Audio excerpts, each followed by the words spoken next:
Hi, and welcome to my 5-question reflection on the Institute. And I really wanted to show that it was a journey of learning, so I created the Prezi as a road. So the first part of the road is just the new insights that I've learned about leadership and tools and all, just basically the main theme of the week. And the most important insight was that I learned that there actually are models for leadership, and I now know about two of them, the Leadership Challenge and Cotter's 8 Steps. And just the idea that actions can map onto a plan is really powerful, and it gets results, especially if you try to follow the model as closely as you can. And even though there are all these different models, just between the two that I looked at, there was really this big three that I thought. And the first one is that you need to have the vision. There needs to be a need and a change that you want to see enacted. You have to be able to get people on board with this vision and this plan, and you have to have the heart and the encouragement to keep people going. And therefore, being a leader isn't just about taking charge and delegating. It's really taking these three things and trying to make a plan in order to get this vision enacted and to work with the people that you have. The other really powerful idea was about tools. And I think that they do have the power to change people's minds and thinking. You would think that a presentation would just be boring and people wouldn't care, but depending on what you're using and how you're using it, I think it can be powerful, especially something like the gap analysis. Because before the Institute, I didn't know what the gap analysis exactly was. I had heard about it in a corporate setting, but Charlie just explained it as your current situation and then your desired situation, and the gap in between is the action steps that you have to take. And I just think that's so powerful to show people their needs, and you can do it in any part of your life. It doesn't have to be corporate or educational. It could just be how to get a job, for example. And I think that's really powerful. So in regards to how this knowledge is going to impact me as an educator, I now know that everything that I want to change, I can change as long as I have a plan. And the importance of having that vision and having that plan on how you can enact this vision is really a cornerstone of what I've learned and how I can take that into education.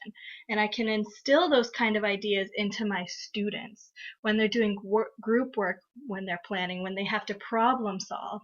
And I especially think it's important for teaching them the difference between cooperation and collaboration. We're always talking about collaboration in schools, but I don't think that we really teach it. And in the Harris article, she explains the difference. She defines collaboration as a coordinated synchronous activity that is the result of a continued attempt to construct and maintain a shared conception of a problem. And she defines cooperation as accomplished by division of effort among participants as an activity where each person is responsible for a portion of problem solving. And I think in schools, cooperation is really what kids end up doing. And now that I have some of this background and knowledge, I can show them how to really collaborate. Even if it's not all the time, but just those little bits is really important just to build that up in a very important future work skill. And in addition, now that I have this knowledge, I can kind of view leadership in schools a little bit differently. So becoming a department chair or team leader is not as daunting as it would seem before this, because there are steps, and breaking down those steps just makes leadership just so much more achievable. So moving on to the readings, in the Leadership Challenge book, one of the things that Charlie said was that when it comes down to it, all leaders do is direct and support. And I really took that to heart in regards to the Leadership Challenge model, because if you're modeling the way, you're directing because you're giving a path for people to follow your actions and share your values. If you're inspiring a shared vision, you're directing people because you're showing them a need and you're showing them a plan to fix that need. If you're challenging the process, you're directing and supporting because you're directing your people towards being innovative, but you also want to support their own creative and innovative ideas that they come up with.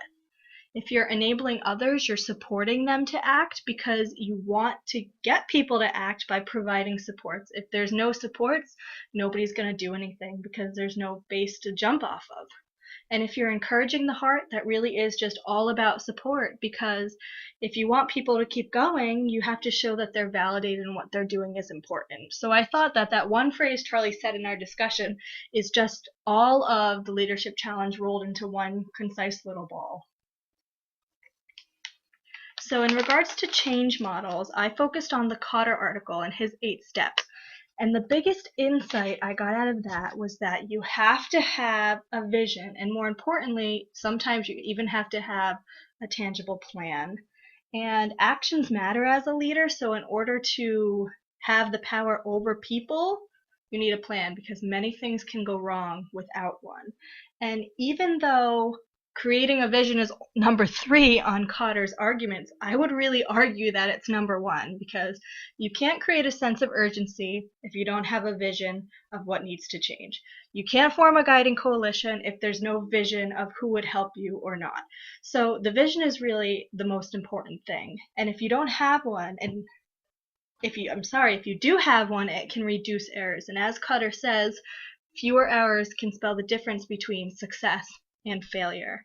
And even if you have a vision, you also need a tangible plan, because one member of my group, she needed a plan to take back to her district, because you could have this wonderful vision in your head, but if there's no evidence of it, schools aren't going to get on board. So I just think that was very powerful out of Cotter's ideas.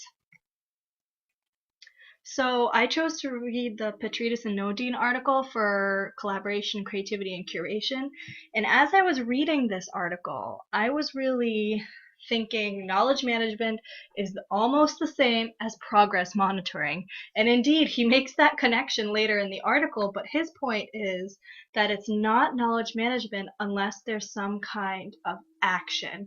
And I think when we're thinking about leadership, we always have to think about action. And in schools, that's where we fall short, because we're always taking all of this data, but sometimes we don't actually transform the data into making a decision.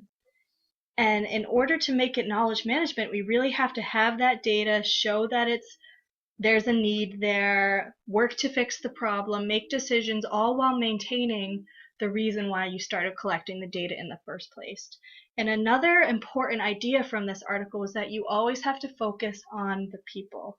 And we come to this institute to learn about technology and how we can incorporate it into schools, but sometimes we lose track of why we came here in the first place, which was to help the students and the teachers. And if we don't focus on the students and the teachers, there's really no point in what we're doing. So the people are always the most important, and I think that we have to remember that in the Institute and as going forward in leadership, to always maintain focus on people and to create action that results in change for people. So in the Harris article, she was talking about online collaboration, and I was reading that article and I was just kind of thinking that the same principles that apply online also apply offline. You still need to have a clear vision. You need to get people on board. If they're not on board, you need to get them to do things. But the only thing that's really different is that online, everybody is responsible for being the leader. It's more an air about facilitation and support and challenging as it is to do it offline. So instead of having one person, it's everybody. And I think that can be very daunting for people. But Linton actually proposed a very simple kind of proposal to creating a meaningful online community, and she just has determined goals and expectations, choose the structure that's going to support that goal, and then select the tools that's going to support their structure. And I think that all teachers can be leaders in this way. This is so simplified that you don't have to come to the Digital Institute to understand this and take this and run with it. So if I wanted to make a change, I could do this. And it's also a way to incorporate physical and online. So you may still meet with each other in the physical world, but when you don't have time for things, you can go online and get the support you need. So really, if you take these 3 goals, I think that's very important, because in the Institute, sometimes we get so wrapped up in what we're doing that we can't always see how it's important for teachers. And sometimes the scale is so big that the teachers I've been talking to are like, well, I don't know how I can help the teachers that didn't go here. And showing something like this is a good way of saying, you know what, everybody can do this. And you don't have to go to a leadership professional development to be a leader. And I think that's a really powerful message that sometimes is not always shown in the Digital Institute. So in regards to Stratosphere, he had a lot of good ideas, and the most important one I wanted to showcase is the insight on how to make technology and pedagogy relevant. And he makes the argument that making digital devices available and helping students to use them is the easy part, but it's not pedagogy. And he has his 4 criteria for integrating that. And it's making it irresistibly engaging, elegantly efficient, technologically ubiquitous, and steeped in real-life problem solving. And he also made the metaphor to games. And I just think that his criteria for integrating technology is like a game, because you always want to play games. They're irresistibly engaging. They're easy to use. You don't really have to think a lot in order to play the game. They're always around us. We always want to play it, and they get us problem solving. And if the question is, how do we get technology to seem like a game to students while they're also learning? And his skinny is to focus on learning, let technology be there, and engage the system. And engaging the system is really where our leadership comes in.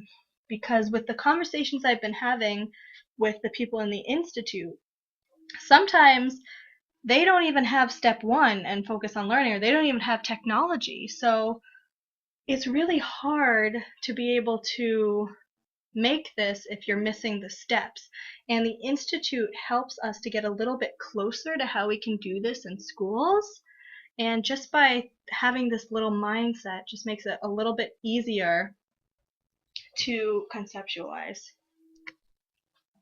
So some of the questions I left the Institute with is that I would really like to know more about case studies of successful change in an educational setting, because a lot of what we learned about is very corporate. And by seeing what success looks like in different contexts and learning what were the highs and the lows and what worked and didn't work really helps to capitalize on the highs that I can do in the future and to kind of downplay the lows.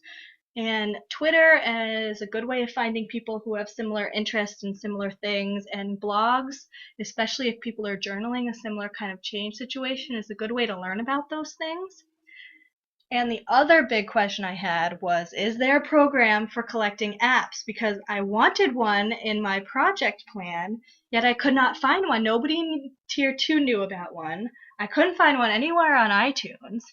And that would have just been so helpful for having a place to dump apps for later use to explore later. And if somebody doesn't have one, somebody needs to invent one. And I know Twitter is a good place to find it, but even outreaching to companies who do certain things like this is a good way to get one invented.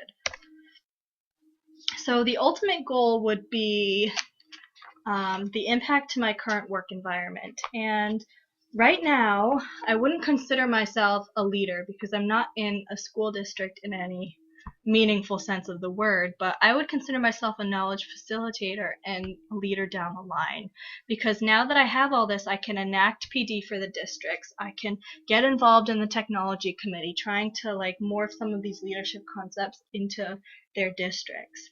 And in the future, I can make tangible change where I am, and I can make it relevant to the environment and the people. I know how to do that now with the different tools and all of this knowledge that I've learned. So a change is not meaningful if it's not relevant to the context.